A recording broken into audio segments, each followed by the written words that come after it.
Welcome simple life with DK. நண்டு தொக்கு செய்ய போகிறோம். இன்றைக்கி எப்படி செய்யலான்னு பாருங்கள். வானலில் எண்ணெய் விட்டு இஞ்சி பூண்டு பேஸ்ட் போடுறேன். ஃபஸ்ட்டு வெங்காயம் வந்து துரன்னு ஆட்டி வச்சுருக்கேன். கறிவேப்பிலை போட்டு வதக்கலாம். வெங்காயத்தை ஆட்டி வச்சுருக்கோம். துரன்னு ஆட்டி 3 பெரிய வெங்காயம் எடுத்துருக்கேன். தக்காளியும் ஆட்டி வச்சுருக்கேன் பாருங்கள், அதுவும் சேர்த்துக்கலாம். மஞ்சள் தூள் கொஞ்சம் சேர்த்துட்டு வதக்கலாம். க்ளீன் பண்ணி வச்ச நண்டு பார்த்திங்களா,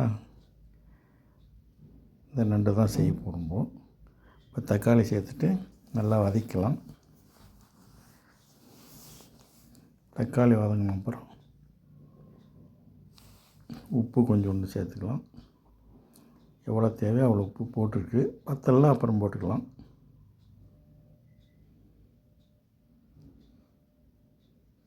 மிளகாய் தூள், குழம்பு மிளகாய் தூள் தான் போடுறோம் நாங்கள் எல்லாத்துக்கும். வீட்டிலே மசாலாலாம் போட்டு ரெடி பண்ணுவோம் இல்லைங்களா, அதே தூள் தான். தனியாத்தூள், கரம் மசாலா எல்லாம் போட்டு வதக்கிடலாம்.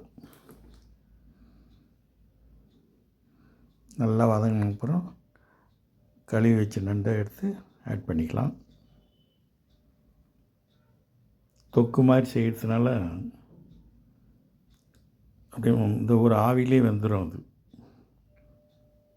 இந்த வயிற்றுக்குள்ளே இருக்கிறதெல்லாம் நல்லா ரொம்ப டேஸ்ட்டாக இருக்கும் சாப்பிட்றதுக்கு. சளி பிடிச்சிக்கிற போது சாப்பிட்டா சளி சீக்கிரம் குணமாயிடும். கொஞ்சோண்டு தண்ணி ஊற்றி அந்த தண்ணி சுண்டுற வரையும் மூடி வச்சிடுறோம். எங்கள் சேனல் லைக் பண்ணுங்கள், ஷேர் பண்ணுங்கள், சப்ஸ்கிரைப் பண்ணுங்கள்.